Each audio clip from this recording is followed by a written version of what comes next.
Prions ensemble.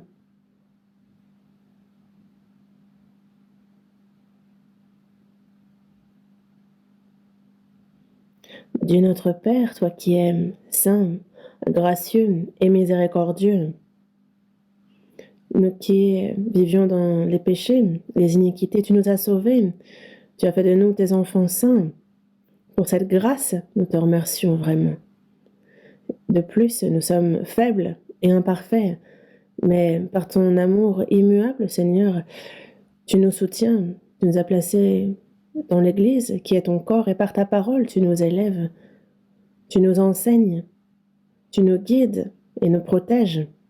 Pour cette grâce, nous te remercions.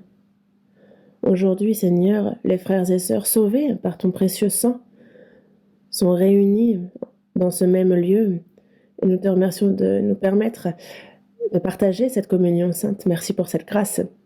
À cette heure, à travers ta parole, Dieu, aide-nous à discerner chacun quelle est ta volonté, ce qui est bon, agréable et parfait, qu'on puisse le comprendre. Aide-nous. Ta parole qui est témoignée, qu'elle soit bénéfique pour notre foi, qu'elle nous console, nous donne le courage et la force. Dirige-nous et aide-nous. Nous sommes ardents dans notre prière. Pour les saints qui ne sont pas avec nous, où qu'ils soient, accorde-leur la grâce qui leur convient, qu'ils en soient remplis et qu'aucun ne soit scandalisé. Aide chacun. Il y a les diverses difficultés, les épreuves, les adversités que nous rencontrons dans notre vie.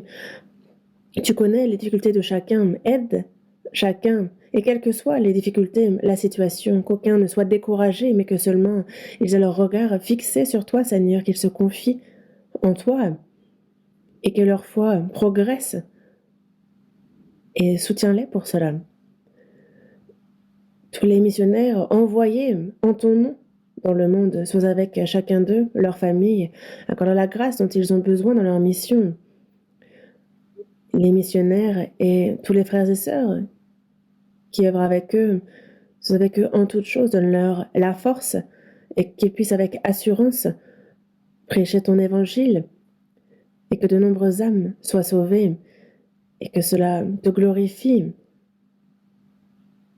À cette heure, Seigneur, nous confions en toi qui est avec nous et le pasteur Iohan qui est en ce moment en mission au Japon soit avec lui, que l'Église soit fortifiée, que les saints soient fortifiés et qu'ils puissent revenir après avoir ainsi fortifié l'Église. Nous confions en toi et nous avons prié au nom du Seigneur Jésus qui nous a sauvés. Amen. Évangile selon Matthieu, chapitre 18. Évangile selon Matthieu, chapitre 18, versets 1 à 5. Du verset 1 au verset 5. Ce n'est pas long, donc nous allons lire ensemble lentement. En ce moment, les disciples s'approchèrent de Jésus et dirent : « Qui donc est le plus grand dans le royaume des cieux ? Jésus, ayant appelé un petit enfant, le plaça au milieu d'eux et dit : « Je vous le dis en vérité, si vous ne vous convertissez et si vous ne devenez comme les petits enfants, vous n'entrerez pas dans le royaume des cieux. C'est pourquoi quiconque se rendra humble comme ce petit enfant sera le plus grand dans le royaume des cieux.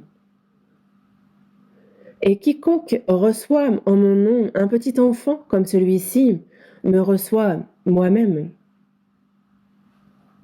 Jusqu'ici, le pasteur en chef est en mission au Japon. Il rentre en Corée demain. Jusqu'à ce qu'il rentre, merci de prier. Le mois de mai est le mois de la famille et le cantique chanté aujourd'hui concernait la famille. Mais moi, vous parlez de la famille, on va plutôt attendre que le pasteur doyen rentre en Corée et je crois ce qu'il vous en parlera. Moi, aujourd'hui,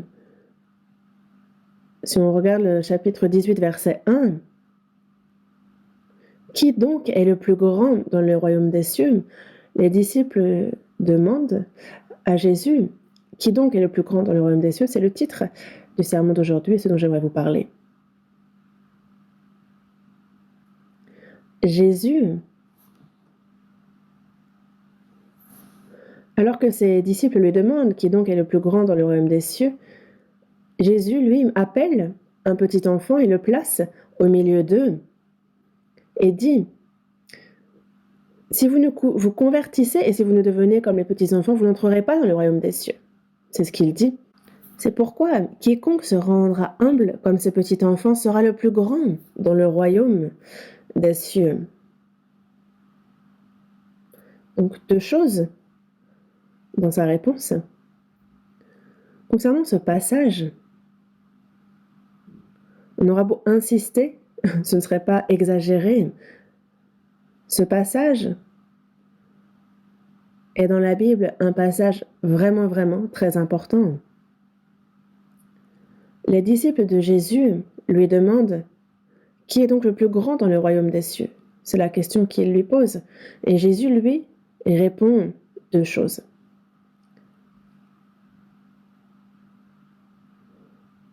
Disant: vous n'entrerez pas dans le royaume des cieux. Et concernant qui est le plus grand dans le royaume des cieux. Donc, entrer et qui est le plus grand dans le royaume des cieux. Une question pour deux réponses. Concernant le fait d'entrer dans le royaume des cieux, c'est lié au salut. Et ceux qui entrent dans le royaume des cieux, concernant qui est le plus grand, c'est lié à la gloire. Le salut et la gloire, ce sont deux choses qui, dans la Bible, sont très très importantes. C'est ce qui est au cœur de la Bible.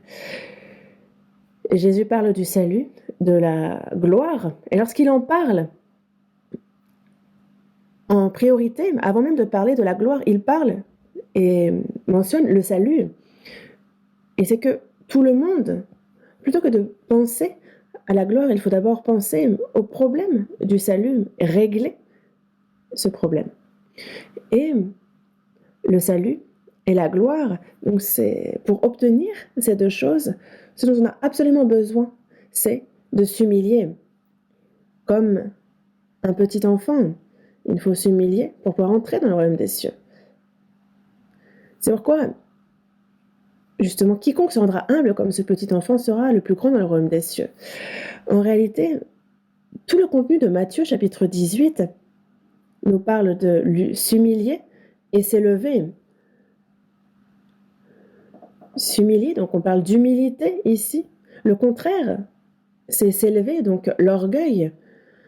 S'élever, s'humilier, l'humilité et l'orgueil. Donc Matthieu chapitre 18 nous explique ces deux éléments.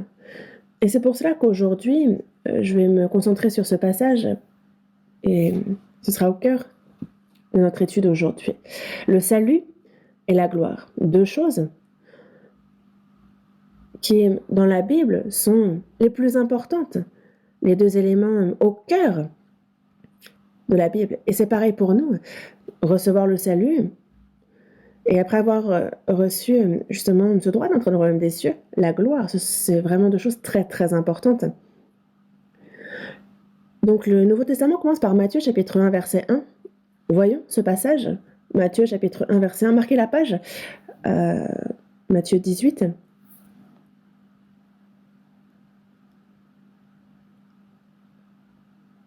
Matthieu chapitre 1 verset 1. Lisons ensemble. Généalogie de Jésus-Christ, fils de David, fils d'Abraham. Jésus est fils d'Abraham et fils de David, comme c'est écrit ici. Pourquoi Jésus est fils d'Abraham et fils de David? Pourquoi est-il venu de Abraham? Est le représentant des sauvés par la foi. Dans Genèse chapitre 15 verset 6, Abraham eut confiance en l'Éternel qui le lui imputa à justice. Il y a ce verset décrit. Abraham eut confiance, il a cru en l'Éternel, en sa promesse d'envoyer le Sauveur. Et c'est cette foi que Dieu a vue et qui lui a imputé la justice, et donc par la foi qu'il a été sauvé. C'est pour ça que Abraham a vu son nom changé en Abraham. Abraham signifie père, ancêtre. Abraham signifie père des nations, ancêtre des nations. C'est pour cela que Abraham eut confiance en l'Éternel, donc il est le représentant des sauvés par la foi. David, lui, est un roi glorieux qui a régné sur Israël unifié. Et que Jésus soit fils de David et fils d'Abraham, c'est pour justement le salut qu'il a donné à Abraham et pour la gloire qu'il a donnée à David. Et c'est pour ça que Jésus est fils de David et fils d'Abraham. C'est pour ça que dès le début du Nouveau Testament et toute la Bible nous parle du salut et de la gloire et nous montre combien importants sont ces deux éléments. Dans le psaume 62, verset 8, on voit David dire « Sur Dieu repose mon salut et ma gloire ». Il y a ce verset. C'est Dieu qui donne le salut et c'est lui qui donne la gloire. Donc le salut et la gloire lui appartiennent. Quand on croit, il nous donne le salut. Et à ceux qui croient dans la vie de foi, et lorsque la personne vit avec humilité, alors Dieu le lui rend par la gloire. Dans la seconde épître à Timothée, chapitre 2, verset 10, il est dit « C'est pourquoi je supporte tout à cause des élus, afin qu'eux aussi obtiennent le salut qui est en Jésus-Christ, avec la gloire éternelle. » C'est ce qu'il dit. Afin qu'eux aussi, donc les élus, cela désigne le peuple d'Israël, l'apôtre Paul est certes appelé l'apôtre des païens, mais partout où il allait, lui qui est juif, il avait un vœu ardent pour le salut des siens, de son peuple, et partout où il allait, il prêchait d'abord aux juifs, mais les juifs, concernant l'évangile que prêchait Paul, ils ne le recevaient pas, ils le rejetaient au contraire. Et ils le chassaient de la ville, ils allaient jusqu'à le lapider. Et avant même que Paul ne meure, il y a également ceux qui ont juré, une quarantaine de personnes ont juré de ne ni boire ni manger jusqu'à ce que Paul soit mort. On voit donc le peuple d'Israël qui constamment est contre, persécute l'apôtre Paul, mais l'apôtre Paul, jusqu'au bout, lui, a supporté les Juifs. Pourquoi ? Afin qu'eux aussi obtiennent le salut qui est en Jésus-Christ avec la gloire éternelle. Et donc, c'est pour le salut et la gloire. Pour ce salut et cette gloire, afin qu'elle soit donnée à tous ceux qui sont en Adam. Ce salut, cette gloire, c'est pour cela que longtemps, l'apôtre Paul a supporté toutes choses. Mais tous ceux qui sont en Adam sont jugés à cause du péché et vont en enfer éternel. C'est à cause du péché qu'on est jugé et qu'on va en enfer. Mais il y a encore bien plus important que cela. C'est qu'ils sont privés de la gloire de Dieu. C'est pour cela que dans Romains chapitre 3, verset 23, il est dit que tous ont péché et sont privés de la gloire de Dieu. Tous ont péché. Donc il aurait très bien pu dire, donc tous ont péché et vont en enfer. Non, tous ont péché et sont privés de la gloire de Dieu. Ils ont perdu, ils sont privés de la gloire de Dieu. C'est ce que cela nous dit. Et c'est pour ça que Jésus-Christ est venu, qu'il a réglé sur la croix tout le problème du péché. Non seulement il nous a sauvés, mais en plus il veut nous donner jusqu'à la gloire éternelle. Et ce qui compte d'ailleurs, plus que le salut, c'est la gloire. Donc, le salut nous est donné pour entrer dans son royaume éternel, mais il souhaite nous donner cela et aussi la gloire éternelle. Et c'est pour cela que Jésus est mort sur la croix. Ouvrons la Bible à Hébreux chapitre 2. Hébreux chapitre 2. Hébreux chapitre 2. Verset 10. Hébreux chapitre 2, verset 10.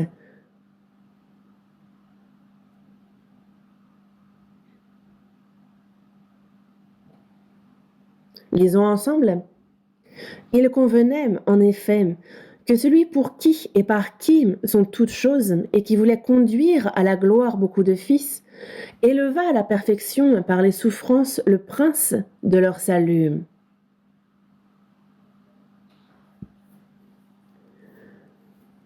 Celui pour qui et par qui sont toutes choses. Donc, tu as créé toutes choses. Celui pour qui et par qui sont toutes choses. Ce verset nous dit que Jésus est le but pour lequel toutes choses existent. Le but pour lequel toutes ces choses ont été créées. Elles sont toutes là pour Jésus. Donc, c'est par lui que sont toutes choses, et toutes choses sont là dans le but de Jésus-Christ, c'est pour lui. Lui a souffert sur la croix, il a été puni, il a versé son sang, et la raison à cela, c'est qu'il voulait conduire à la gloire beaucoup de fils. Ici aussi, il aurait très bien pu dire les sauver de l'enfer, les sauver, mais ce n'est pas l'expression utilisée. Il voulait conduire à la gloire. C'est l'expression utilisée, c'est pour ça que chacun d'entre nous, le but pour lequel nous avons été sauvés, c'est afin de nous conduire à la gloire. On a donc le salut et la gloire, ces deux éléments dont on nous parle depuis la Genèse et jusqu'à Apocalypse, qui sont dans la Bible les plus importants. C'est ce qui est au cœur de la Bible. Recevoir le pardon de nos péchés et donc avoir l'assurance du salut. Et pas seulement cela, à ceux qui sont sauvés, le Seigneur veut leur donner la gloire. Et c'est pour cela que, pour obtenir cette gloire, il nous faut vivre une vie qui poursuit cette gloire. Ça, c'est certain, que c'est la vie que nous devons mener. Donc, il y a le salut et la gloire. Mais les disciples, eux, ont posé une question relative à la gloire. Jésus, lui, répond avant tout par le salut. Retournons à Matthieu chapitre 18. Chapitre 18.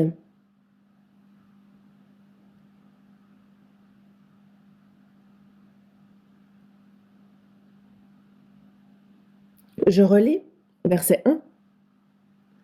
En ce moment, les disciples s'approchèrent de Jésus et dirent : « Qui donc est le plus grand dans le royaume des cieux ? » Jésus, ayant appelé un petit enfant, le plaça au milieu d'eux et dit : « Je vous le dis en vérité, lisons ensemble, si vous ne vous convertissez et si vous ne devenez comme les petits enfants, vous n'entrerez pas dans le royaume des cieux. »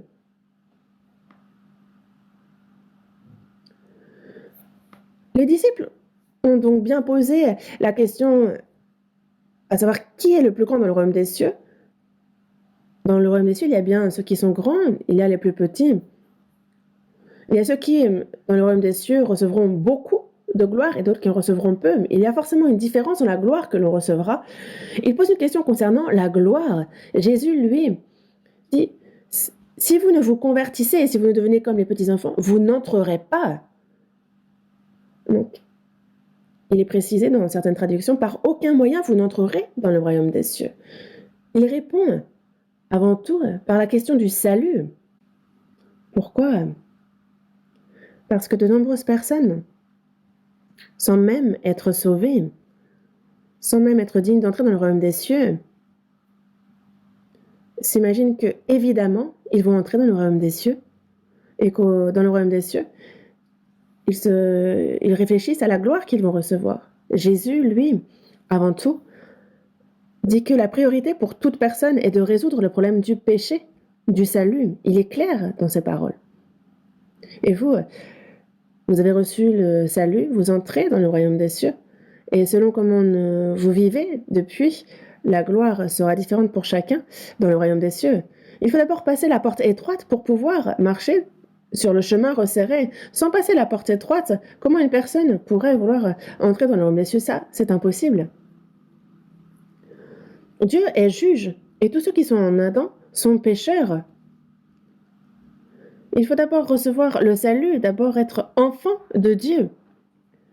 Et une personne qui est enfant de Dieu, alors peut vivre comme il se doit en tant qu'enfant de Dieu. Tous ceux qui sont en Adam sont pécheurs. Il faut d'abord recevoir le salut. Il faut que le pécheur devienne juste. Il faut qu'il reçoive ce statut de juste. Et c'est une personne justifiée qui peut vivre comme il se doit en tant que juste. Tous ceux qui sont en Adam sont de mauvais arbres. Un mauvais arbre, lorsqu'il reçoit le salut, il devient un bon arbre. Et il faut devenir un bon arbre pour pouvoir porter de bons fruits.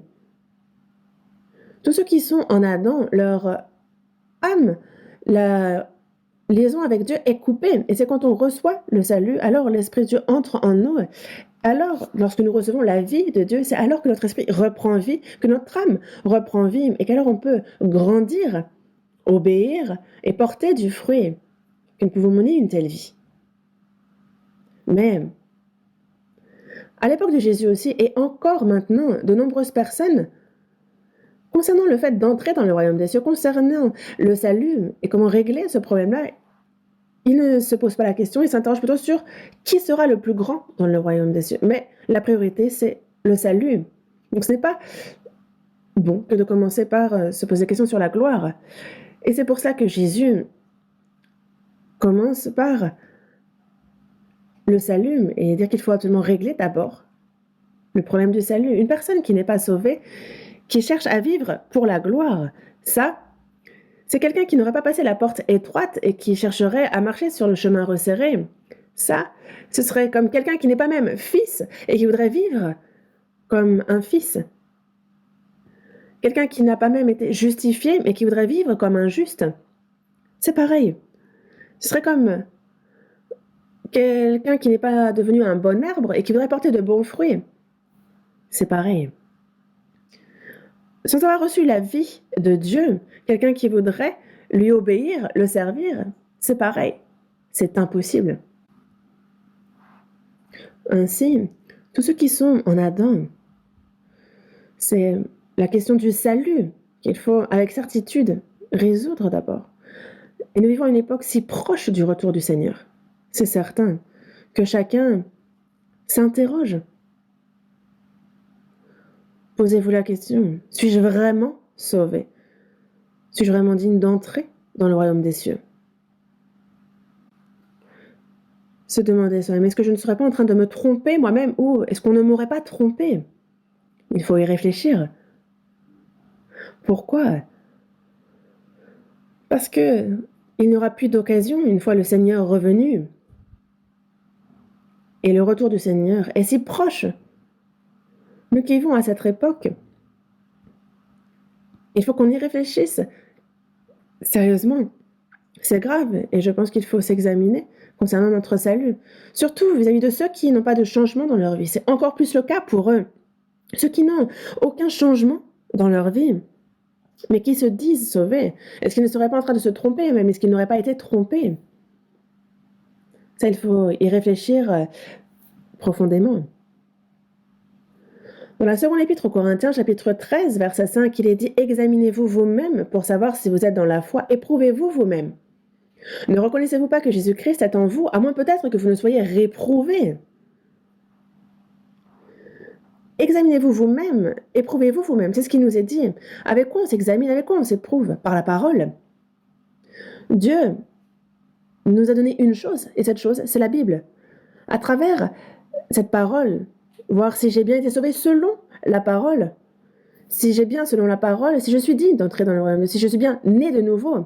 En vérité, je te le dis, si un homme ne naît de nouveau, il ne peut voir le royaume de Dieu. Il nous l'a dit, n'est-ce pas? Pourquoi Paul s'adresse aux saints de Corinthe et leur dit de s'examiner eux-mêmes, d'éprouver leur foi? À ceux qui ne croient pas, il suffit de leur dire « croyez ». Paul s'adresse aux saints de Corinthe parce qu'il a des doutes, parce que les saints de Corinthe ont dispute et querelle. Et les saints de Corinthe, quand on regarde dans 1 Corinthiens chapitre 5, on voit qu'ils ont l'adultère, il y a les impudicités qu'ils commettent et pour lesquelles les gens ne se repentent pas. Les saints de Corinthe, c'est aussi entre frères, justement qu'ils se disputent. Et il faudrait régler ça dans l'Église, mais non, ils veulent aller devant les juridictions de ce monde. Et ils cherchent à régler leurs problèmes entre frères avec les institutions du monde. Les saints de Corinthe, l'ordre au sein de l'Église était un désastre. Dieu a donné un ordre clair et précis, mais ils ne l'ont pas observé. Et ils se vantaient du don qu'ils disaient avoir reçu, ils s'étaient enorgueillis. Et Paul voit l'état dans lequel se trouvent les saints de Corinthe et il doute, leur disant donc examinez-vous vous-même. Pour savoir si vous êtes dans la foi, éprouvez-vous vous-même. En divers lieux, dans la foi, on nous parle de la foi, mais il nous parle constamment des fausses foi. Dans la première épître à Timothée, chapitre 1, vers 19, quand on regarde ce verset, on nous parle de ceux qui ont fait naufrage par rapport à la foi. Lors d'un naufrage, les passagers meurent. Une foi qui a fait naufrage, c'est parce c'est une foi qui a perdu la bonne conscience. Si on a une foi certaine, alors on a une bonne conscience aussi. Mais ceux qui pêchent et qui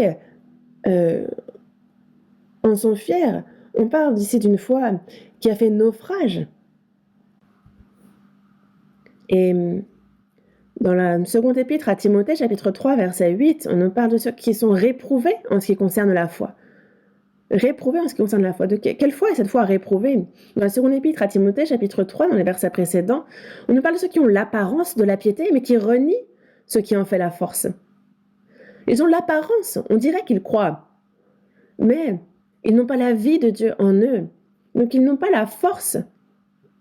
Et donc, apprenant toujours, mais ne pouvant jamais arriver à la connaissance de la vérité.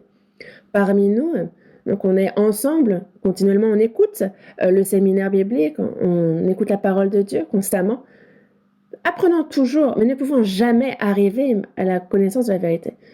Et si ces personnes-là existent vraiment, alors c'est vraiment dommage. Pourquoi? Parce qu'on nous parle de la raison, on parle qu'ils sont corrompus d'entendement. Ils ont justement la convoitise. Jésus, durant 3 ans et demi, il a été suivi par Judas Iscariote. Il a écouté la parole de Jésus et il a vu, il était proche, il a fait l'expérience de toute la puissance de Jésus. Mais Judas Iscariote, pourquoi n'a-t-il pas été sauvé? Il n'a pas reçu le salut parce qu'il était corrompu d'entendement. Il avait de la convoitise et donc il n'est jamais arrivé à la connaissance de la vérité. Et parmi nous aussi, je m'inquiète à savoir est-ce qu'il n'y aurait pas parmi nous de telles personnes.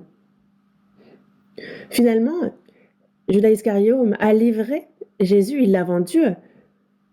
Voyant que la situation ne lui était pas favorable, à travers Jésus, il cherchait à s'élever dans le monde, mais cela n'est pas arrivé, et donc il a vendu Jésus pour 30 deniers, apprenant toujours et ne pouvant jamais arriver à la connaissance de la vérité. Alors, pour ces personnes, lorsqu'il y a un problème, alors face à ce problème, ils vont réprouver, aller contre la vérité. Et c'est ça, être réprouvé en ce qui concerne la foi.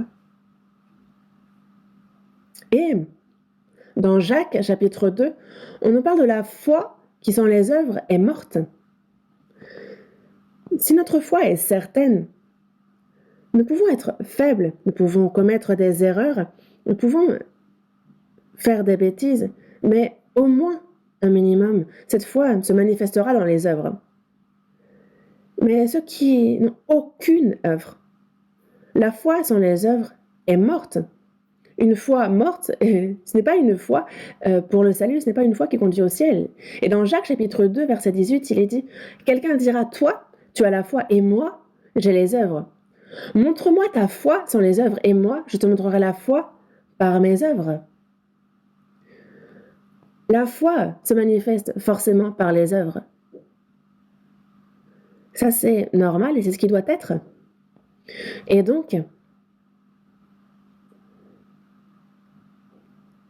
qui sera grand dans les cieux? C'est la question des disciples.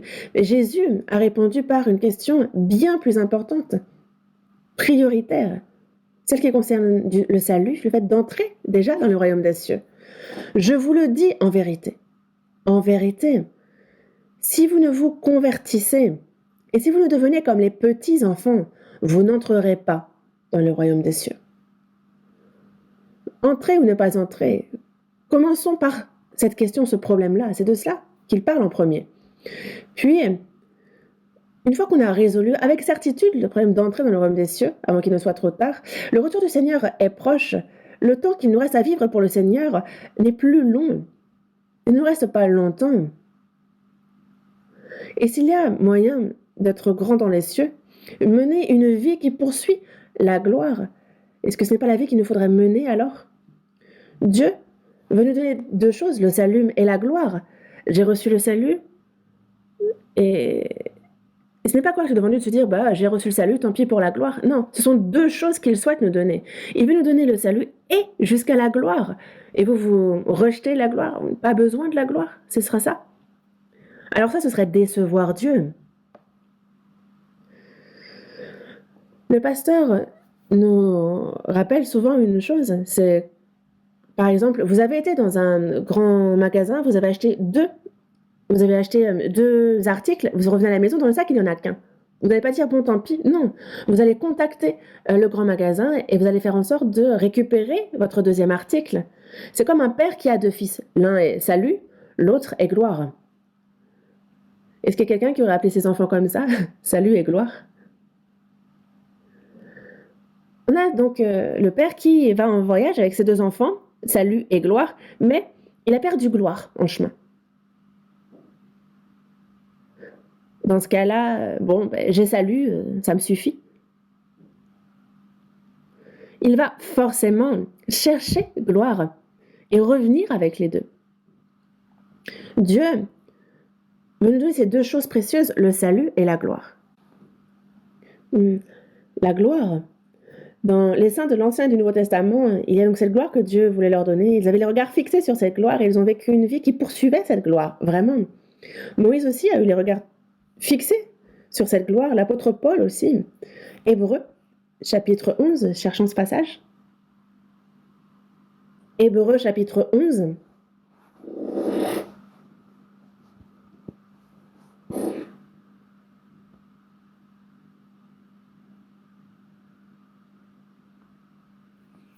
Hébreux, chapitre 11,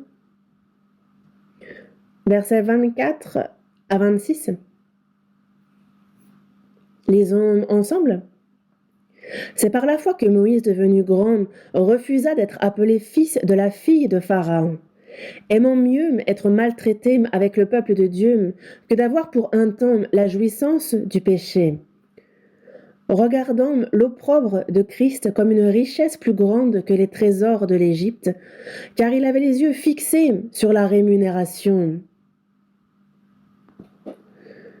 Moïse avait les yeux fixés sur la rémunération. Et parce qu'il avait les yeux fixés sur la rémunération, il a pu abandonner ces trois choses. Il a refusé d'être appelé fils de la fille de Pharaon. Fils de la fille de Pharaon, c'est pour lui, dans la vie, une chance. Sa renommée, c'est l'orgueil de la vie. Mais il a refusé d'être appelé fils de la fille de Pharaon. Il a abandonné ce dont il pouvait être fier.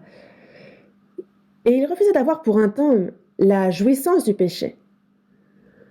La jouissance du péché, qu'est-ce que c'est? Ce n'est pas vivre dans la débauche. Plutôt que cela, le peuple d'Israël souffrait en Égypte. Et lui est dans le palais, dans le confort, profitant de tout ce dont il peut. Et c'est donc de cela dont on parle ici. C'est ici donc la convoitise des yeux, et c'est cela qu'il a rejeté également. Regardant l'opprobre de Christ comme une richesse plus grande que les trésors de l'Égypte. Lui qui était là, il y a beaucoup de biens matériels, de richesses, donc la convoitise de la chair dont il aurait pu profiter, qu'il aurait pu recevoir, mais il a abandonné cela aussi. Que ce soit l'orgueil de la vie, la convoitise des yeux, la convoitise de la chair, il a abandonné tout cela, regardant l'opprobre de Christ. L'opprobre de Christ. Parce que Moïse a témoigné que Jésus viendra. Il témoigne de la venue de Christ, mais il y a des souffrances lorsqu'on témoigne de ça. Et il a véritablement souffert. Avec le peuple d'Israël dans le désert, il a préféré justement les souffrances. Pourquoi? Parce qu'il avait les regards fixés sur la rémunération. Qu'est-ce que la rémunération? C'est la gloire. Il a vécu les yeux fixés sur la gloire que Dieu allait donner. Et pour recevoir cette gloire, il a abandonné l'orgueil de la vie, la convoitise des yeux, la convoitise de la chair. Il a considéré ça comme vain. Et ça, c'est une vie normale. Dieu sauve et veut aussi donner la gloire. Vivre en poursuivant cette gloire, alors c'est quelque chose qui réjouit Dieu, ne pensez-vous pas? L'apôtre Paul aussi, pareil. Nouveau Testament, Philippiens chapitre 3. Philippiens chapitre 3, cherchons ce passage.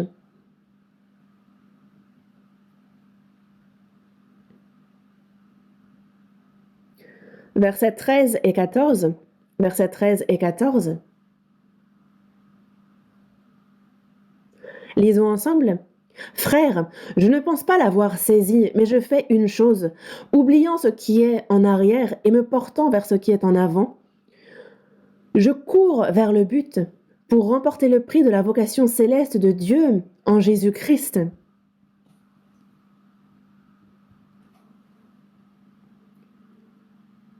Je ne pense pas l'avoir saisi.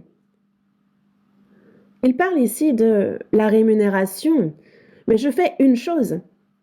Ici, c'est une chose. Donc, une seule chose, seulement une chose. Et qu'est-ce que cette chose? Oubliant ce qui est en arrière et me portant vers ce qui est en avant, je cours vers le but pour remporter le prix de la vocation céleste de Dieu en Jésus-Christ. Cette chose, c'est justement le prix de la vocation céleste, le salut et aussi le fait qu'il lui a été confié un ministère, cette fonction. Donc il a été zélé, il a été fidèle, parce qu'il y a justement un prix au bout. Donc il a couru pour remporter le prix de la vocation céleste. Et s'il a fait une chose, c'est cette chose-là. Et il a vécu pour le prix. Moïse, Paul aussi. Mais il y a une chose dont il faut que nous soyons sûrs, c'est que après le salut, nous ne connaîtrons pas le jugement, le tribunal du trône blanc dont on nous parle dans Apocalypse chapitre 20, versets 10 à 15, qui concerne les incrédules. Nous ne tiendrons pas devant le tribunal du trône blanc. Nous ne serons pas jugés pour l'enfer, pour les péchés. Mais une chose est sûre, c'est que ce jugement qui va juger si nous serons grandement récompensés ou peu récompensés, ça, nous ne tiendrons devant ce tribunal de Christ. Dans la seconde épître aux Corinthiens, chapitre 5, versets 9 et 10, c'est pour ça que l'apôtre Paul nous dit « C'est pour cela aussi que nous nous efforçons de lui être agréables, soit que nous demeurions dans ce corps, soit que nous le quittions, car il nous faut tous comparaître devant le tribunal de Christ, afin que chacun reçoive selon le bien ou le mal qu'il aura fait étant dans son corps. » C'est ce qu'il nous dit. Soit que nous demeurions dans ce corps, soit que nous le quittions, que nous vivions, que nous mourions, nous nous efforçons de lui être agréables. Pourquoi? Parce que chacun comparaîtra devant le tribunal de Christ. En grec, le tribunal de Christ, c'est le mot béma. Et ce mot béma, c'était dans le temps, dans les stades. Une fois que les compétitions étaient terminées, il y avait la remise de prix. Il y avait justement cette remise des récompenses. Et car il nous faut tous comparaître devant le tribunal de Christ, signifie que nous tous, nous tiendrons devant ce tribunal qui déterminera si notre récompense sera grande ou petite. Chacun de nous recevra ainsi. Nous tiendrons devant ce tribunal. Donc chacun recevra sur le bien ou le mal qu'il aura fait. Nous avons reçu le salut. Le Seigneur a racheté à grand prix notre corps aussi. Et qu'avons-nous fait? Comment avons-nous vécu avec ce corps? Quels sont les efforts, les sacrifices que nous avons faits dans ce corps? Concernant tout cela, c'est précisément que Dieu en jugera et qu'il rendra à chacun selon ses œuvres. C'est pour cela que dans la première épître aux Corinthiens, chapitre 3, du verset 10 au 15, la foi est comparée à lorsqu'on bâtit une maison, il y a deux éléments, poser le fondement et bâtir sur ce fondement. Donc, personne ne peut poser un autre fondement que celui qui a été posé, donc Jésus-Christ, toute personne sauvée a ce fondement, Jésus-Christ. Et la vie de foi est comme bâtir sur ce fondement. On a deux cas. Celui qui bâtit sur ce fondement avec de l'or, de l'argent, des pierres précieuses, et l'autre qui bâtit avec du bois, du foin, de la chaume. Le bois, la chaume, le foin, ça c'est justement avoir construit pour soi-même. Alors que l'or, l'argent, les pierres précieuses, c'est suivre la volonté de Dieu, construire pour lui, vivre pour les choses spirituelles, c'est ce dont ça parle. Mais l'œuvre de chacun sera manifestée car le jour la fera connaître. Quel jour? Le jour du retour du Seigneur. Et l'œuvre de chacun sera manifestée. Donc, Il y aura donc, sera manifesté comment chacun a vécu, parce qu'elle se révélera dans le feu. Et donc, lorsque le bois, le foin, la chambre passent au feu, il ne reste plus rien, alors que l'or, l'argent, les pierres précieuses demeurent. Donc, le feu éprouvera ce qu'est l'œuvre de chacun. Si l'œuvre bâtie par quelqu'un sur le fondement subsiste, il recevra une récompense. Mais si l'œuvre de quelqu'un est consumée, il perdra sa récompense. Donc, il perdra sa récompense. On le saura une fois devant le Seigneur. Il sera dans la honte. Pour lui, il sera sauvé, mais comme au travers du feu, comme Lot. Lot, lui, lorsque Sodome et Gomorrhe ont été embrasés, lui est sorti les mains vides, et c'est exactement la même chose, ce sera la honte. Donc, être certain concernant la question du salut, son propre salut, une personne qui est assurée de son salut, avant qu'il ne soit trop tard,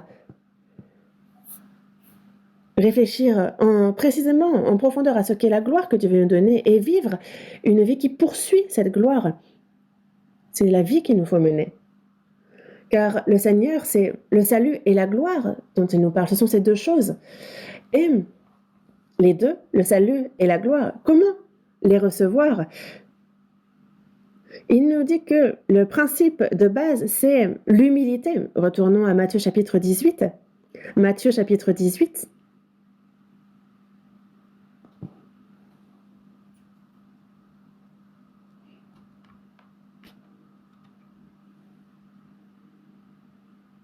Chapitre 18, versets 3 et 4, je relis ces versets. Et dit, je vous le dis en vérité, si vous ne vous convertissez et si vous ne devenez comme les petits-enfants, vous n'entrerez pas dans le royaume des cieux.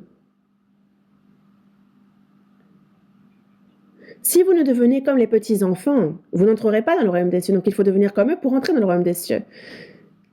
Qu'est-ce que ça signifie devenir comme les petits-enfants? Verset 4, c'est pourquoi quiconque se rendra humble comme ce petit enfant sera le plus grand dans le royaume des cieux. Devenir comme ce petit enfant, c'est se rendre humble. Ça nous parle d'humilité. Le salut aussi, on peut le recevoir lorsqu'il y a humilité. La gloire aussi, c'est quand on se rend humble qu'on peut la recevoir. Ici, il a été clair dans ses paroles. Jésus, pourquoi, justement, devant ses disciples, prend-il un enfant et pourquoi est-il précis dans ce qu'il dit? C'est parce que, justement, les disciples s'élevaient dans leur cœur. Jésus, c'est à 2 reprises au moins qu'il a dit que s'il monte à Jérusalem, il mourra et qu'au 3e jour, il ressuscitera. Mais les disciples, eux, n'ont pas gravé ça dans leur cœur, mais ils se sont dit que Jésus, monté à Jérusalem, sera roi, et s'il devient roi, alors eux auront une place à ses côtés, et c'est entre eux qu'ils se disputaient pour savoir qui serait le plus grand. Avant de lire Matthieu chapitre 18, on va voir Matthieu chapitre 16, verset 21. Dès lors, Jésus commença à faire connaître à ses disciples qu'il fallait qu'il allât à Jérusalem, qu'il souffrit beaucoup de la part des anciens, des principaux sacrificateurs et des scribes, qu'il fut mis à mort et qu'il ressuscita le 3e jour. Donc dès lors, ça signifie qu'auparavant, il ne leur avait pas enseigné. Donc dès lors, Jésus a commencé à faire connaître à ses disciples ce qui est arrivé. Dès lors, c'est quand? Verset 13. Jésus étant arrivé dans le territoire de Césarée de Philippe. Césarée de Philippe, c'est une région païenne, étrangère. Ici, Jésus, justement, demande à ses disciples, « Qui dit-on que je suis ?» Simon-Pierre répond, « Tu es le Christ, le Fils du Dieu vivant. » Il témoigne, il fait une confession de foi ici. Mais Jésus s'adresse à Pierre et lui dit, « Tu es heureux, Simon, fils de Jonas, car ce ne sont pas la chair et le sang qui t'ont révélé cela, mais c'est mon Père qui est dans les cieux. » Il dit cela, et ensuite,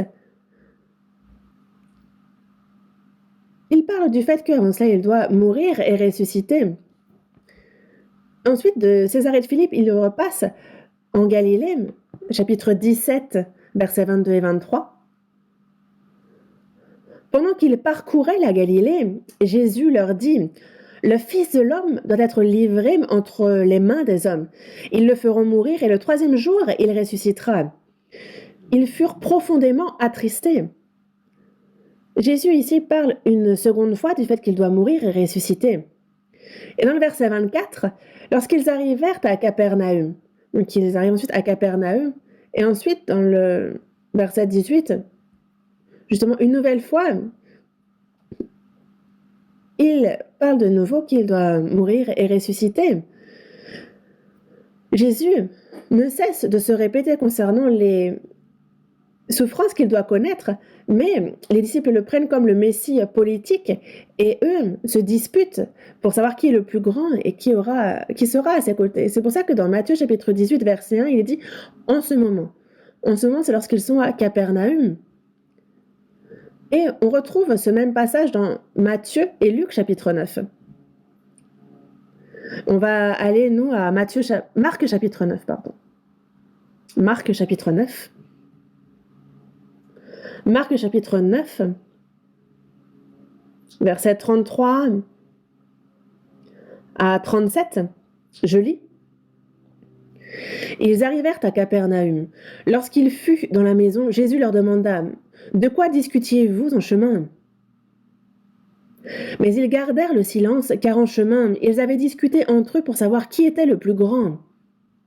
Alors il s'assit, appela les 12 et leur dit « Si quelqu'un veut être le premier, il sera le dernier de tous et le serviteur de tous. » Et il prit un petit enfant, le plaça au milieu d'eux, et l'ayant pris dans ses bras, il leur dit « Quiconque reçoit en mon nom un de ces petits-enfants me reçoit moi-même, et quiconque me reçoit non pas moi, mais celui qui m'a envoyé. » Et c'est donc la même situation. Ils arrivèrent à Capernaüm. Donc, Jésus, après avoir été à Césarée de Philippe, en Galilée, ils arrivent à Capernaüm. Et dans Matthieu chapitre 18, on voit précisément où est-ce qu'il demeure. Mais ici, en fait, dans ce passage-là, on a passé sous silence ce qui est écrit dans Matthieu 18. Donc, ils avaient discuté entre eux pour savoir qui était le plus grand. Pourquoi Jésus ne cesse de répéter qu'il faut se rendre humble? C'est parce que l'homme est par instinct orgueilleux, il cherche à s'élever. Tous ceux qui sont en Adam ont cette tendance à vouloir s'élever. C'est vraiment un aspect de l'homme, de sa nature. Et même sans avoir rien pour s'enorgueillir, il cherche à s'élever. Et c'est pour ça qu'il faut être humble. Alors, il s'assit, appela les 12 et leur dit « Si quelqu'un veut être le premier, il sera le dernier de tous et le serviteur de tous. » Celui qui veut être le premier dans les cieux, celui qui veut être grandement glorifié dans les cieux, il faut que celui-ci soit sur terre le dernier de tous et le serviteur de tous. Alors, dans les cieux, il sera grand, il sera le premier. C'est ce qu'il a enseigné. Jésus sur terre est celui qui s'est le plus humilié. Il a quitté le trône de gloire pour venir sur terre. Et sur terre, une fois ici, il est né dans une famille de charpentiers. À l'époque, il y a l'Empire romain, qui lui est un empire puissant. Il n'est pas né de la famille impériale, non, il est né d'une famille de charpentiers et durant 33 ans et demi, il a vécu. Et lui, il s'est humilié jusqu'à la croix.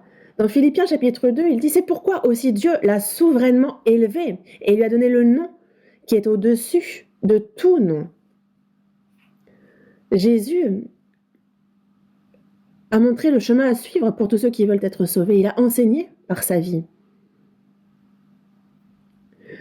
Et vous, le succès ou l'échec dans la vie de foi dépend de si on est humble ou orgueilleux.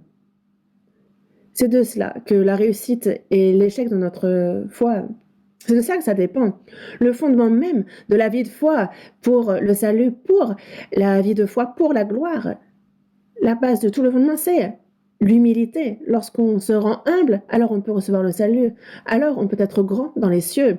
C'est quand on est humble, et alors de nombreux problèmes sont résolus. Si on est orgueilleux, alors cela soulève de nombreux problèmes. Pourquoi l'homme n'entre-t-il pas dans le royaume des cieux? La raison, c'est que cette personne s'élève elle-même. Il faut se rendre humble pour entrer dans le royaume des cieux. C'est le seul, il faut absolument se rendre humble pour recevoir le salut. Jusqu'à maintenant, dans l'histoire, il n'y a pas une seule personne qui est devenue orgueilleuse et qui a reçu le salut. C'est par la grâce et par l'évangile de grâce de Dieu. C'est comme l'eau qui s'écoule. Cet évangile touche le cœur de cette personne qui s'est humiliée. La personne orgueilleuse ne comprend pas le salut. Et c'est pour ça que dans le psaume 116, verset 6, l'Éternel dit « Gardez les simples ». Et j'étais malheureux et il m'a sauvé. Aussi traduit par « J'étais humilié et il m'a sauvé ». L'Éternel garde les simples, ceux qui reconnaissent que eux, l'homme est insensé. L'homme est de base insensé, corrompu, idiot, simple. Mais il faut être humble pour reconnaître cela, et celui qui le reconnaît, alors l'Éternel le garde, le sauve. Mais tout en étant insensé, tout en étant simple, ceux qui s'enorgueillissent, alors cette personne, finalement, ne peut être sauvée. Se rendre humble, ça, c'est reconnaître que ma justice ne m'aide en aucun cas à pouvoir aller au ciel et qu'il faut donc l'aide de Dieu.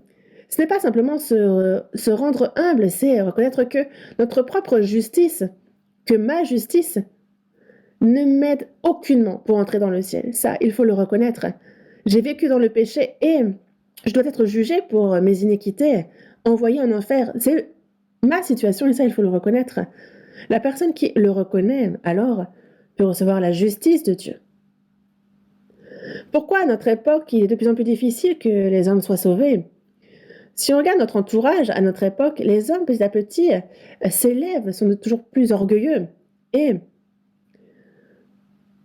ils n'arrêtent de mettre en avant leur propre justice. Ils s'élèvent, ils sont orgueilleux.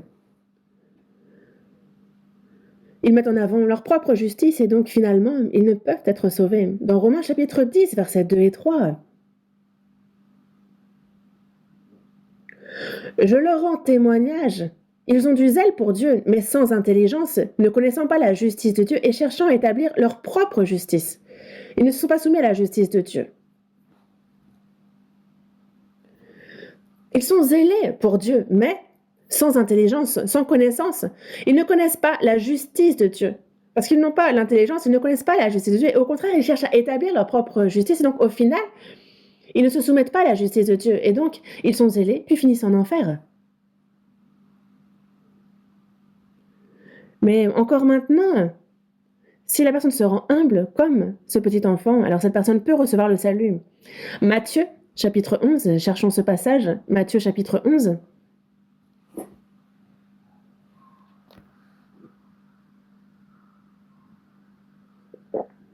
Chapitre 11, versets 25 et 26, deux versets importants.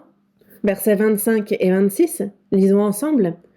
En ce temps-là, Jésus prit la parole et dit « Je te loue, Père, Seigneur du ciel et de la terre, de ce que tu as caché ces choses aux sages et aux intelligents, et de ce que tu les as révélées aux enfants. Oui, Père, je te loue de ce que tu l'as voulu ainsi. » Ici, il est dit « en ce temps-là ». C'est quand, ce temps-là? Si on regarde le paragraphe juste avant, du verset 20 au verset 24, Jésus est donc...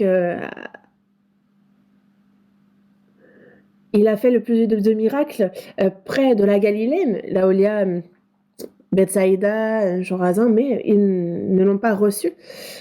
Et c'est pour cela que il dit « Malheur à toi, Chorazin, malheur à toi, Bethsaïda », parce que si les miracles qui ont été faits au milieu de vous, ont été faits dans Tyr et dans Sidon, il y a longtemps qu'elles se seraient repenties. Le jour du jugement, je vous le dis, au jour du jugement, Tyr et Sidon seront traités moins rigoureusement que vous. Et il s'adresse à Capernaum et il dit, seras-tu élevé jusqu'au ciel? Non, tu seras abaissé jusqu'au séjour des morts. Car si les miracles qui ont été faits au milieu de toi avaient été faits dans Sodome, elles subsisteraient encore aujourd'hui. C'est pourquoi je vous le dis, au jour du jugement, le pays de Sodome sera traité moins rigoureusement que toi. On parle de Bethsaïda, de Capernaum, de Chorazin. Quel est leur problème? C'est qu'ils sont orgueilleux, ils se sont élevés. Dieu parle, on voit sa puissance. Ils voient sa puissance, ils voient sa parole, mais ils n'ont pas compris que le Seigneur était le Messie, parce qu'ils s'étaient élevés eux-mêmes. Et c'est ça à quoi il fait référence ici. En ce temps-là, Jésus prit la parole et dit, je te loue, Père, Seigneur du ciel et de la terre, de ce que tu as caché ces choses aux sages et aux intelligents, de ce que tu les as révélées aux enfants. Celui qui se pense intelligent, qui se croit sage, celui qui s'élève, alors Dieu leur cache ces choses. Mais la grâce de la vérité, la grâce du salut leur est cachée, mais elle est révélée aux enfants. Dieu est dans deux lieux, dans les lieux élevés. Et le deuxième lieu où il se trouve, c'est il est avec l'homme contrit et humilié, celui qui est humble. Avec ceux qui sont orgueilleux, Dieu n'est pas avec eux. C'est pour ça que dans Ésaïe, chapitre 57, verset 15, « Ainsi parle le Très-Haut, dont la demeure est éternelle et dont le nom est saint. J'habite dans les lieux élevés et dans la sainteté, mais je suis avec l'homme contrit et humilié, afin de ranimer les esprits humiliés, afin de ranimer les cœurs contrits. » Deux lieux, les lieux élevés et saints, et aussi il est avec l'homme contrit et humilié, avec celui qui se rend humble. Alors le Seigneur est avec lui et il manifeste l'œuvre du salut à cette personne. Est-ce que parmi nous, est-ce qu'il y a quelqu'un qui ne cesse d'écouter la parole, mais qui pourtant n'est pas encore sauvé? Alors réfléchissez bien, est-ce que ce ne serait pas que vous êtes orgueilleux? Pourquoi la grâce du salut ne s'accomplit pas pour moi? Il faut y réfléchir profondément parce que la plus grande raison peut être que vous êtes orgueilleux. C'est pour cela que, pour le salut aussi, il faut se rendre humble devant Dieu. Je suis pécheur, je suis voué à l'enfer, à être jugé. Et ma justice ne m'aide aucunement pour entrer dans le ciel. Mais le seul moyen pour l'homme d'aller aux cieux, c'est ce que Dieu a préparé, sa justice, Jésus-Christ. Et ce que Jésus-Christ a fait, le pardon de tous mes péchés, passés, présents, futurs, lui qui m'a aimé, ça a été à sens unique. Mais sa grâce, justement, je me repens, j'y crois. Mais il y a ceux qui ne font pas par la foi, mais qui s'appuient sur leur propre méthode. Et concernant la gloire, il faut se rendre humble aussi. Pour le salut, la base, c'est l'humilité. Et pour être grand, avoir grandement de la gloire dans les cieux, c'est aussi l'humilité pour base. Le fondement de tout est l'humilité. Et c'est ce dont il nous parle tout au long de Matthieu chapitre 18. On nous parle donc de cette humilité, de comment se rendre humble. Parce que tout est expliqué dans Matthieu 18 concernant celui qui est humble et celui qui est orgueilleux. On y retourne, Matthieu 18. Matthieu chapitre 18, versets 3 et 4 nous parlent justement donc du salut, de la gloire, verset 5. Lisons ensemble le verset 5. « Et quiconque reçoit en mon nom un petit enfant comme celui-ci, me reçoit moi-même. »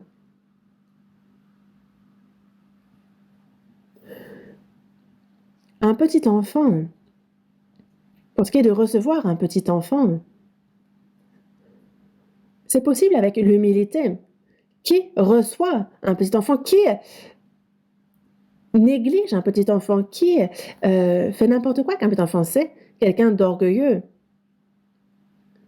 Quelqu'un qui ne considère pas comme précieux même ce petit enfant. Lorsqu'on se rend humble dans notre cœur, alors on voit les petits. Quelqu'un qui s'humilie voit les faibles. Lorsqu'on est humble dans notre cœur, alors on voit les gens dans la difficulté. Dans 1 Samuel chapitre 30, on voit David qui est chez les Philistins avec sa famille et 300 personnes. Mais un court instant, il quitte ce lieu Mais le reste de sa famille, en fait, ont tous été attrapés par les Amalécites. David se confie en Dieu dans cette difficulté et désormais, il faut poursuivre les Amalécites et donc il est en train de les poursuivre, mais alors qu'il les poursuit, il voit un Égyptien qui est effondré et donc il le prend et il lui donne justement de l'eau à manger, il en prend soin. Et c'est justement grâce à cet Égyptien qu'ils peuvent savoir où sont les Amalécites, ils peuvent retrouver leur famille. Et donc, en pleine guerre, il faut, dans cette situation difficile, urgente, où il faut retrouver sa famille, il y a cet Égyptien. On aurait pu passer outre. Il était négligeable, mais David, lui, a vu cet Égyptien. Quand on est humble de cœur, alors les petits, les faibles, ceux qui souffrent, on les voit. Mais lorsqu'on a le cœur élevé, on ne les voit pas. Et ils sont allés jusque là où se trouvaient les Amalécites, ils ont tout récupéré, mais il y avait 200 hommes qui avaient été trop fatigués pour suivre David, et donc on les a laissés au torrent de Bésor et ils sont gardés. Et il y a donc tous les autres hommes qui sont allés combattre. Et parmi ceux qui sont allés combattre, il y en a qui sont méchants et vils et qui ont dit quoi? Puisqu'ils ne sont pas venus avec nous, ils n'ont pas souffert à la guerre, nous ne leur donnerons rien du butin que nous avons sauvé, sinon à chacun sa femme et ses enfants. Qu'on ne partage pas le butin avec eux. David a dit non. La part doit être la même pour celui qui est descendu sur le champ de bataille et pour celui qui est resté près des bagages parce qu'ils étaient trop fatigués. Ce n'est pas qu'ils n'ont pas voulu, c'est qu'ils étaient trop fatigués pour suivre. Donc ensemble, ils partageront.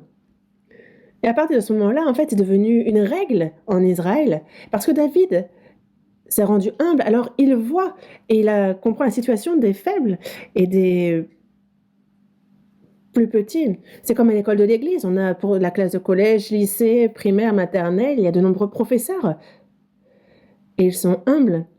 Et c'est parce qu'ils s'humilient que chaque semaine, justement, ils peuvent, avec un cœur chaleureux, accueillir les enfants, ces petits-enfants, comment, sans être humbles, leur semer, justement, l'évangile de Jésus et justement faire cet effort chaque semaine. Et aussi, à l'école de l'église, on a ce qu'on appelle la classe grâce. La classe grâce pour les enfants avec un handicap, on prend soin d'eux. Et là, ce sont vraiment de nombreux efforts, de la peine que l'on se donne, et ils sont peu nombreux, mais on les soutient. On s'efforce de les aider. Il y a ces professeurs.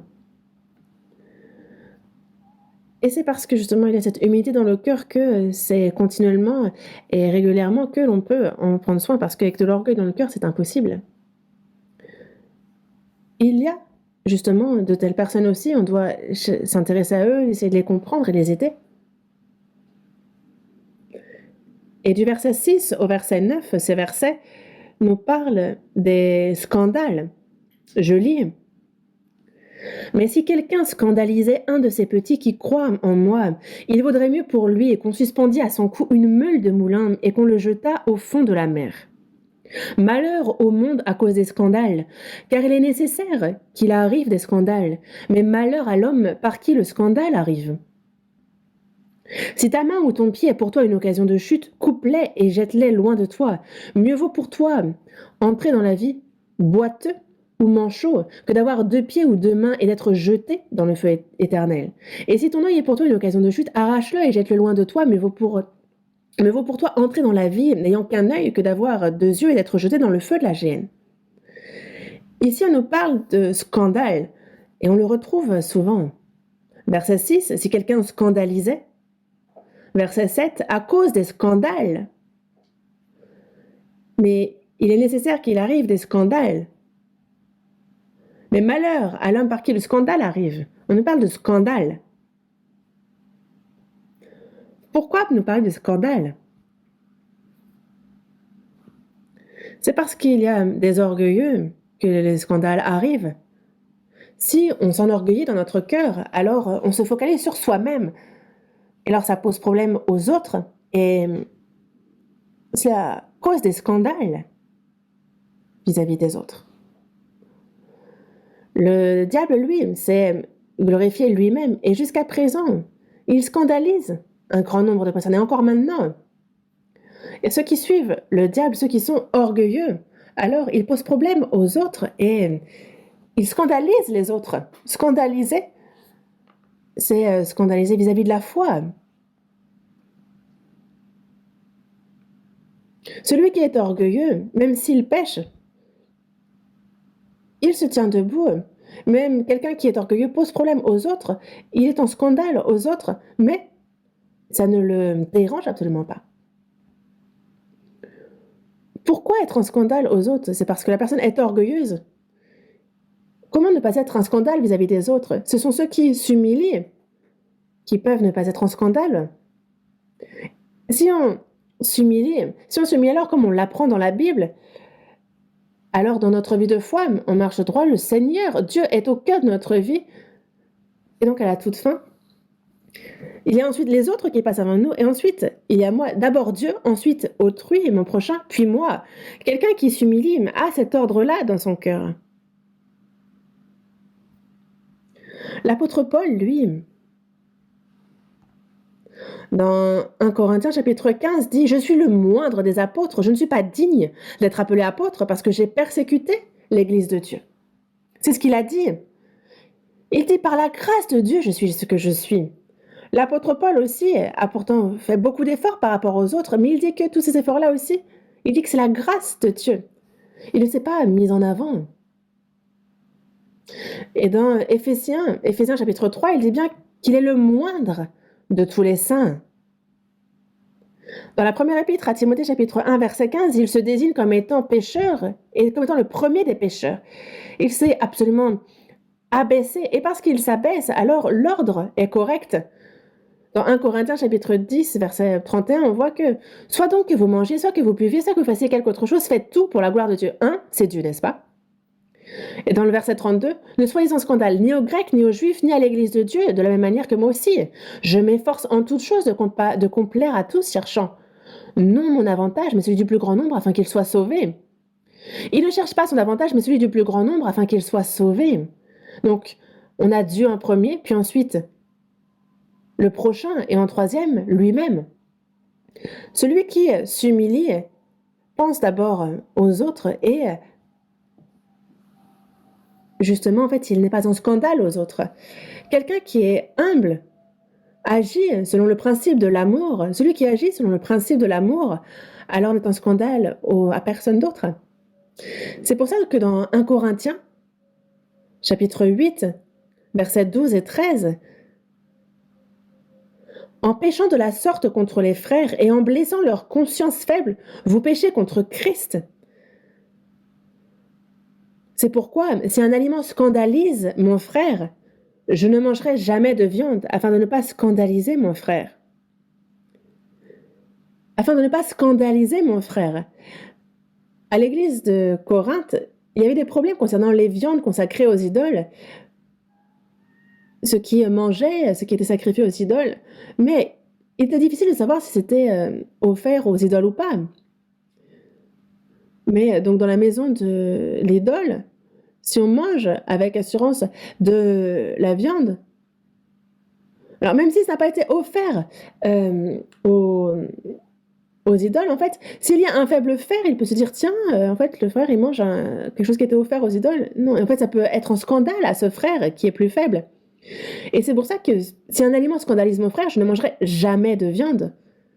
C'est justement pour le frère, la tempérance du contrôle de soi pour ne pas scandaliser mon frère, parce qu'il est clair que blesser la conscience ou scandaliser un frère, c'est pécher contre Christ. Et donc quand on s'humilie dans notre cœur, si on pense d'abord aux autres, alors on en vient à vivre selon le principe de l'amour. Et ça fait mal au cœur de scandaliser ou d'être en scandale à un frère. Dans la seconde épître aux Corinthiens, chapitre 11, verset 29, il dit « Qui est faible, que je ne sois faible? Qui vient à tomber, que je ne brûle ?» Ça, c'est vraiment le cœur normal de quelqu'un qui est humilié. Si on s'enorgueillit, alors on est en scandale. On scandalise des frères. Ils en viennent à tomber, mais si on est humble, alors on ne scandale à personne. Matthieu 18, verset 10. Verset 10, lisons ensemble. « Gardez-vous de mépriser un seul de ces petits, Car je vous dis que leurs anges dans les cieux voient continuellement la face de mon Père qui est dans les cieux.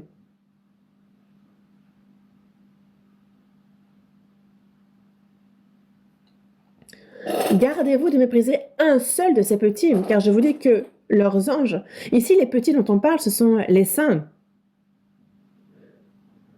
Qui méprise les saints? Celui qui est orgueilleux méprise les petits, juge à tort et à travers les frères et sœurs. C'est pour ça que dans Romains chapitre 14, verset 10, il dit, mais toi, pourquoi juges-tu ton frère? Ou toi, pourquoi méprises-tu ton frère? Concernant les frères et sœurs, parler comme ci, comme ça, juger à tort, à travers, sans même avoir vu directement, précisément, soi-même les choses, d'en avoir entendu parler de manière indirecte et de juger à tort et à travers, mépriser, parler à tort et à travers, alors ce n'est vraiment pas correct. C'est une preuve d'orgueil. Juger des frères, mépriser les frères, c'est un grand péché. C'est une preuve d'orgueil. Une personne humble, forcément, va respecter les frères. Dans le psaume 16, verset 3, il est dit que les saints qui sont dans le pays, les hommes pieux, sont l'objet de toute mon affection. Donc les saints qui sont dans le pays, ce sont l'objet de mon affection. C'est David qui a fait cette confession. Les saints qui sont dans le pays, ceux qui sont sur cette terre, les hommes pieux sont l'objet de toute mon affection. Dans ce monde, les saints, c'est pour la seule raison de la foi que on est sujet de malentendus, qu'on est méprisé, qu'on est persécuté, qu'on est parfois ostracisé par ceux qui ne croient pas, par les incrédules. Il y a de nombreuses difficultés pour cette simple et unique raison. Mais il y a les incrédules et nous qui sommes sauvés sommes en minorité. Nous sommes en minorité, mais si nous, entre nous, nous ne nous reconnaissons pas, si nous n'avons pas d'affection les uns pour les autres, alors qui va en avoir pour nous? Ceux qui sont sauvés se soutiennent, s'aident, s'entraident et se consolent. Mais mépriser, juger les frères, alors ça, c'est un grand péché. Et c'est dû à l'orgueil.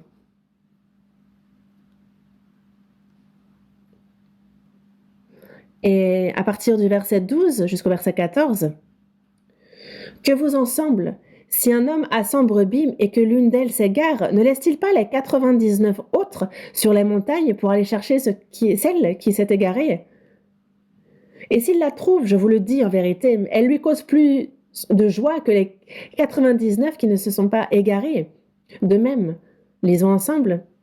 Ce n'est pas la volonté de votre Père qui est dans les cieux, qu'il se perde un seul de ces petits.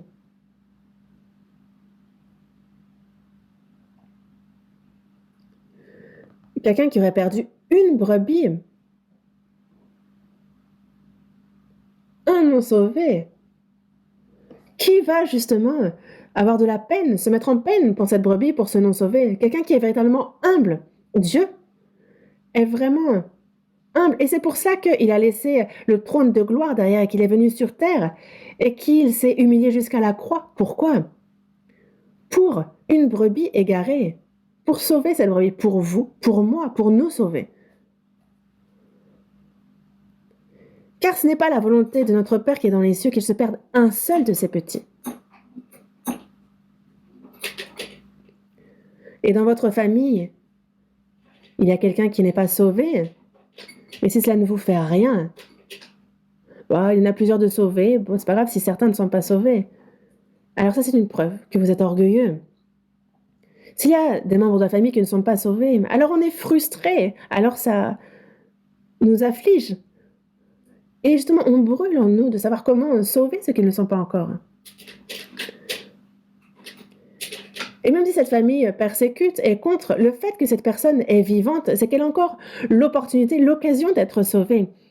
Car une fois mort, on n'a plus cette chance, mais le fait que la personne soit vivante et qu'elle a encore cette chance, et c'est notre responsabilité, on ne le sait que trop bien. Et qui a de la peine justement pour les autres, c'est lorsque quelqu'un est humble. Pensez que une fois mort, la personne finit en enfer. des parents que j'ai aimés, des frères et sœurs que j'ai aimés. Si on pense à cela, comment est-ce que nous pourrions juste les laisser ainsi? Lorsqu'on s'humilie, alors on pense à l'enfer. Lorsqu'on pense à l'enfer, alors on a de la peine pour eux, pour cette brebis égarée. Et ça, c'est possible lorsqu'on est humble, car avec un cœur orgueilleux, alors on n'a pas de peine pour ces âmes.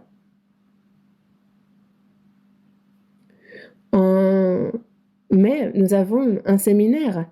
Il y a nos collègues égarés, il y a dans notre entourage nos amis, notre famille. Ils sont tous des brebis égarées. Ce n'est pas la volonté de notre Père dans les cieux qui se perde un seul de ses petits. Le Seigneur, dans ce monde, ne vient pas rapidement, encore maintenant. Pourquoi tarde-t-il? Pour que il donne des occasions à de nombreuses brebis d'être sauvées. Et ce séminaire en met aussi, il faut que nous soyons unis de cœur et que l'on évangélise ayant de la peine pour ces âmes. Et aussi, à partir du verset 15 jusqu'au verset 20, du verset 15 au verset 20, si ton frère a péché, va et reprends-le entre toi et lui seul. S'il t'écoute, tu as gagné ton frère. Mais s'il ne t'écoute pas, prends avec toi une ou deux personnes, afin que toute l'affaire se règle sur la déclaration de 2 ou de 3 témoins. S'il refuse de les écouter, dis-le à l'Église. Et s'il refuse aussi d'écouter l'Église, qu'il soit pour toi comme un païen et un publicain. Je vous le dis en vérité, tout ce que vous lirez sur la terre sera lié dans le ciel, et tout ce que vous délirez sur la terre sera délié dans le ciel. Je vous dis encore que si 2 d'entre vous s'accordent sur la terre pour demander une chose quelconque, elle leur sera accordée par mon Père qui est dans les cieux. Car là où 2 ou 3 sont assemblés en mon nom, je suis au milieu d'eux.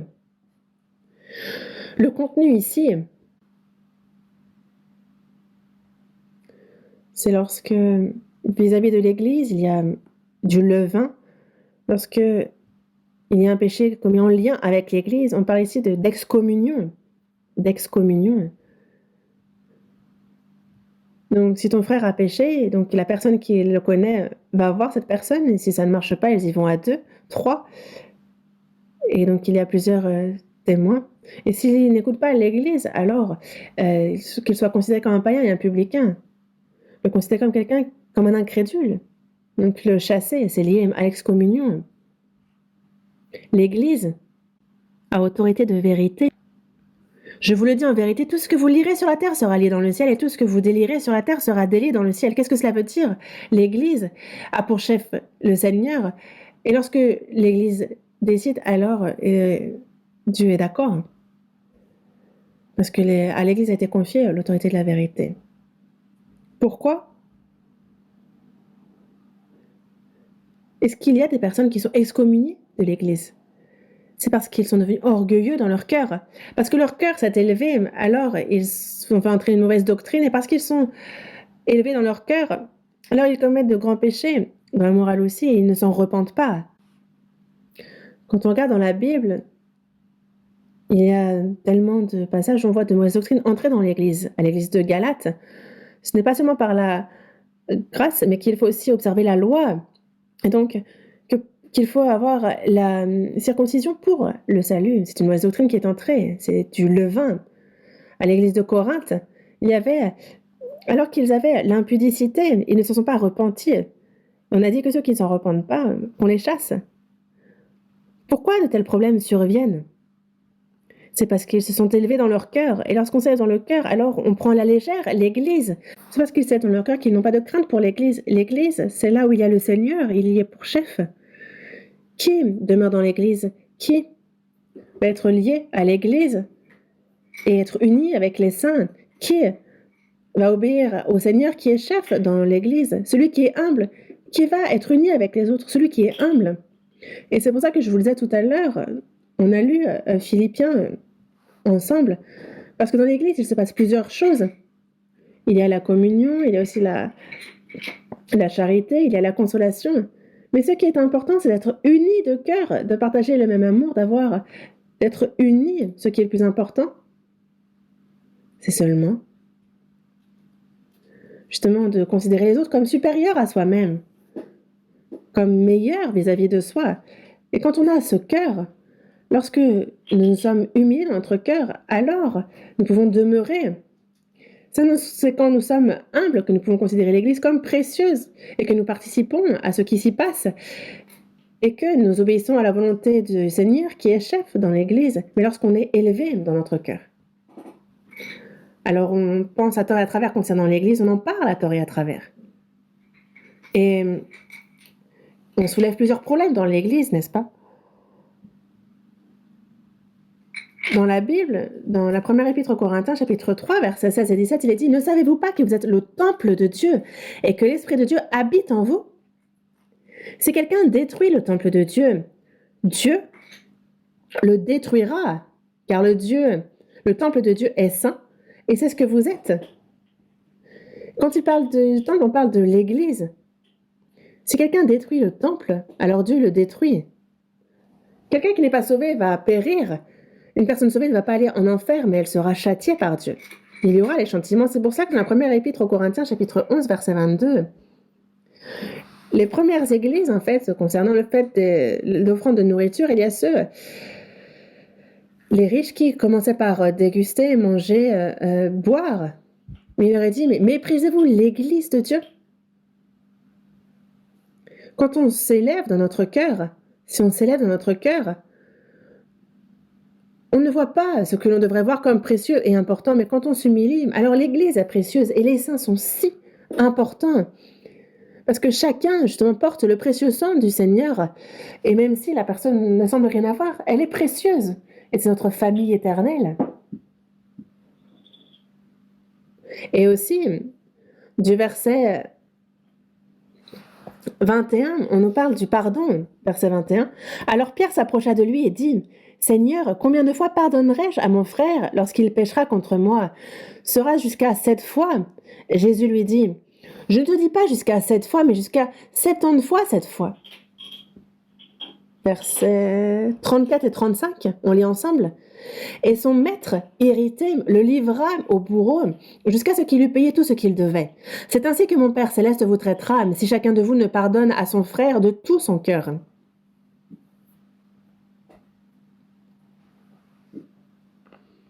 Donc, dans une maison à Capernaum, lorsque Jésus parle, il y a Pierre qui s'approche et qui dit « Seigneur, combien de fois pardonnerai-je à mon frère lorsqu'il péchera contre moi ?» Parce qu'avant, on parle des péchés contre l'Église, mais à partir du verset 21 jusqu'au verset 35, on parle justement des péchés d'un frère vis-à-vis d'un autre frère. C'est un peu différent. Combien de fois pardonnerai-je à mon frère? Il dit jusqu'à 7 fois. Ce n'est pas une fois, Pierre pense jusqu'à 7 fois. Donc il a vu large 7 fois, c'est déjà beaucoup. Mais Jésus, lui, dit non pas jusqu'à 7 fois, mais jusqu'à 70 fois 7 fois. Alors, Jésus prend un exemple. Il y avait donc un homme qui devait à son maître 10 000 talents. Et comme il voit qu'il n'a pas de quoi payer, le maître de ce serviteur le laisse aller et lui remet la dette. Mais en fait, cet homme sort et ensuite ce serviteur rencontre un de ses compagnons qui lui doit 100 deniers. Il le saisit, l'étrangle et il le met en prison jusqu'à ce qu'il paie ce qu'il lui doit. Et ses compagnons ont vu ça. Ils sont allés vers le maître et lui ont dit, et le maître s'est mis en colère, il dit, mais méchant serviteur, je t'avais remis en entier ta dette parce que tu m'en avais supplié, ne devais-tu pas aussi avoir pitié de ton compagnon, comme moi j'ai pitié de toi? Et c'est justement, en fait, ça nous enseigne, nous, on a reçu le pardon du Seigneur. Et pour faire simple, c'est 10 000 talents. Les frères et sœurs, les erreurs qu'ils commettent vis-à-vis de moi, c'est à peu près 100 deniers. Quelqu'un qui était pardonné d'une dette de 10 000 talents peut, à tout moment, et il est correct qu'elle pardonne quelqu'un qui lui doit 100 deniers, c'est correct. Et vous savez à combien revient cette somme de 10 000 talents? Un talent, c'est 6 000 dénarions. Un dénarion, c'est le salaire pour une journée de travail pour une personne. Un talent, c'est 6 000 dénarions. Donc, et donc on est déjà, un talent, c'est 600 000 euros.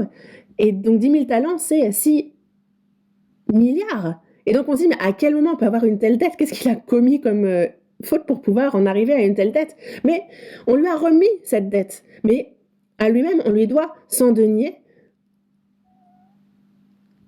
Et donc c'est à peu près 100 jours de travail. Comme je vous disais qu'un denarion, c'est un jour de travail. Nous, ce dont nous avons été pardonnés par Dieu, c'est tellement gros, c'est incomparable. Mais les frères et sœurs, ce qu'ils me font, c'est tout petit. Mais nous, en fait, nos yeux sont voilés. Et nous ne pardonnons pas les petites choses. Pourquoi ne pardonnons pas? C'est parce que nous sommes élevés dans notre cœur. Quelqu'un qui est humble de cœur pense justement et sait de quoi il a été pardonné par le Seigneur. Et donc il pardonne aux frères et sœurs. Nous, concernant les erreurs des frères et sœurs, il est bon que nous les pardonnions. Dans Jean chapitre 13, verset 34, il nous dit « Je vous donne un commandement nouveau, aimez-vous les uns les autres comme je vous ai aimé, vous aussi, aimez-vous les uns les autres. » Nous avons reçu l'amour du Seigneur. Et nous qui avons reçu cet amour, il nous dit d'aimer. Et c'est normal de demander à quelqu'un qui a reçu l'amour d'aimer. Et c'est normal que nous qui avons été pardonnés, que l'on pardonne aussi. Que l'on pardonne les frères et sœurs. Si quelqu'un m'a fait quelque chose, est-ce que vous pardonnez? Vous avez été remis d'une dette de 10 000 talents, vraiment. C'est pour cela que Matthieu chapitre 18, tout ce chapitre, nous parle de tous les problèmes qui sont résolus lorsque l'on est humble de cœur. On est sauvé lorsqu'on est humilié. Cette personne devient grand dans le royaume des cieux. Et la personne qui est humiliée de cœur, alors considère comme précieux, même le plus petit enfant. Elle fait en sorte de ne pas être en scandale. Une personne humiliée peut considérer comme précieux les frères et sœurs et elle va avoir de la peine pour les âmes égarées. Et c'est lorsqu'on est humble que l'on peut être unis dans l'Église, que l'on peut être ensemble. C'est quand on est humble que le pardon est possible et tout est possible quand on est humble. C'est la base du salut, de la gloire aussi et de tout dans notre vie. L'humilité. Dieu est humble. Il dit, je suis doux et humble de cœur. Le Seigneur nous a dit être humble. Nous aussi, nous sommes devenus enfants du Seigneur et nous le suivons. Nous marchons dans ses pas et il faut que nous soyons humbles. Et lorsque nous tiendrons devant le Seigneur, alors celui qui aura été humble sera grand. On l'avait vu dans Marc chapitre 9, verset 35. Si quelqu'un veut être le premier, il sera le dernier de tous et le serviteur de tous. C'est ce qui a été dit. Si on veut être le premier, vous voulez être le premier? Vous voulez être grandement récompensé dans les cieux? Alors, soyez le dernier de tous et le serviteur de tous.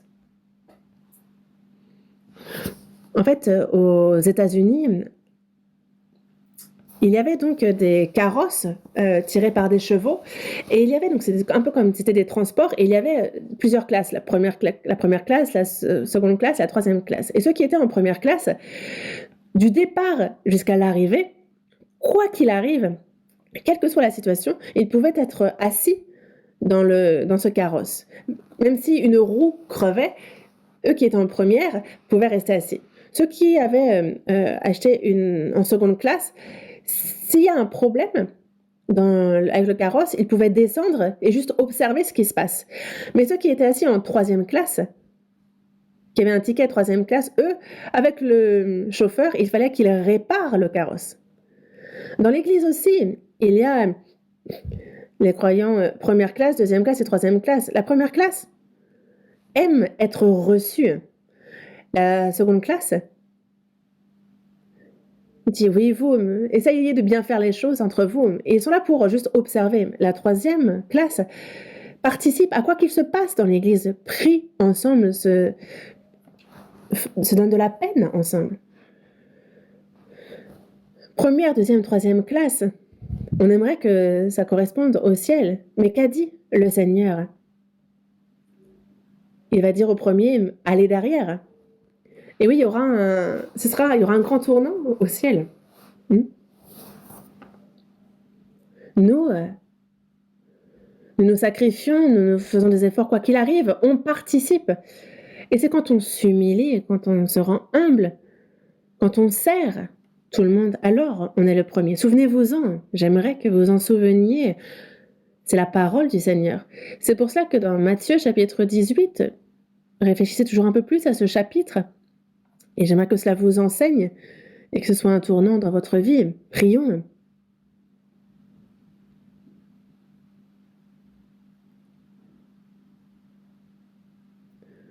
Dieu notre Père, toi qui es gracieux et miséricordieux, merci. C'est lorsque nous sommes humiliés que tu nous as sauvés. Merci.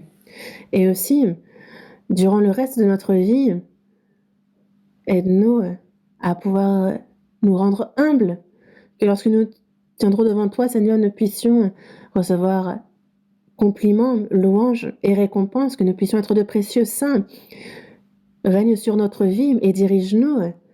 Que ne soit pas l'orgueil, mais la voie de l'humilité que nous suivons, que l'on te glorifie, que chacun d'entre nous puisse vivre une telle vie. Aide-nous. En mai, il y a le grand séminaire biblique. Sois avec nous, marche devant nous, et que de nombreuses âmes égarées puissent être réunies, qu'elles soient guidées sur le chemin du salut, et que pour cette œuvre, chacun de nous soit utilisé précieusement. Et qu'ainsi, à travers ce grand séminaire biblique, ta gloire soit grandement manifestée. Aide-nous. Aujourd'hui, concernant la parole que nous avons partagée, qu'elle se grave dans notre cœur, dans notre pensée, dans notre vie, et qu'elle puisse être une borne dans notre vie. Nous nous confions en toi, Seigneur. Nous avons prié au nom de notre Seigneur Jésus qui nous a sauvés. Amen.